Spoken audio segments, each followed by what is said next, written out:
Alrighty, so this is, I forgot to check my notes, video 5, I believe, of checking a nuke's progress. Let's see here. Okay, so I am seeing 6 frames here with bees. And on the 7th frame, look at this. Isn't that awesome? They are starting to draw that out as well with beautiful white wax. Once again, the frame feeder that I have in here, you know, if you have a handful of hives, I'm not sure if my head's cut off or not. Anyway, if you have a handful of hives, if you want, you can go ahead and take out the frame feeder and replace it with a frame so they have the room. I just leave mine in all year round. So I'm just going to leave that there. So anyway, okay, let's dig a little deeper here. I did finally grab another frame of brood from a stronger hive and put it in here to help them kind of catch up. You could do the same if you have a second hive. Just shake the bees off of it. On a weaker colony, you're wanting to give them as much capped brood as possible, because obviously brood that's not capped takes a lot more resources to raise to maturity. So capped brood takes a lot less energy and resources for a colony to maintain, obviously. I have grease patties I use for trachea mites, equal parts lard or Crisco, in this case Crisco and sugar. And I also use lavender, some lavender essential oil to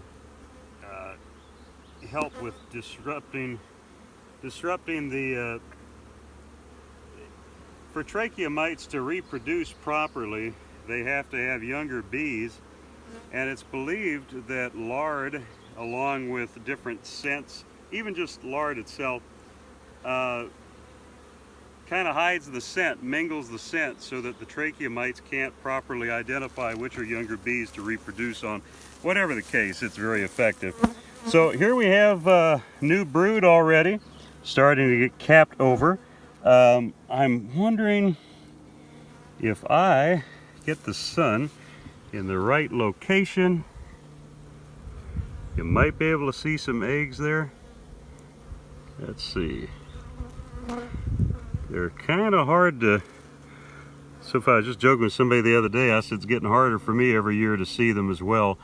But anyways, whatever the case, like I said, depending on how much manipulation you want to do with your hive to just kind of learn about the bees and everything else.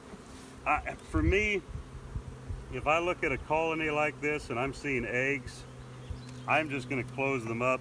There's a good brood pattern, and you know what? Here, let's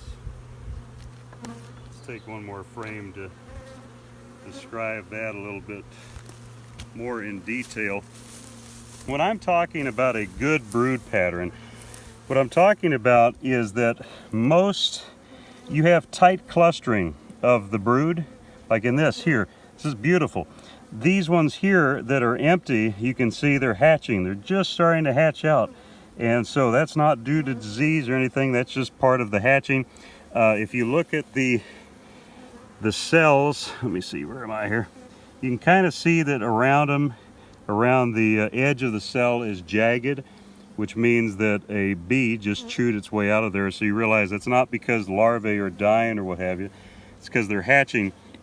Now on this frame here, or on this side, let's see here, let me clear some of these bees away.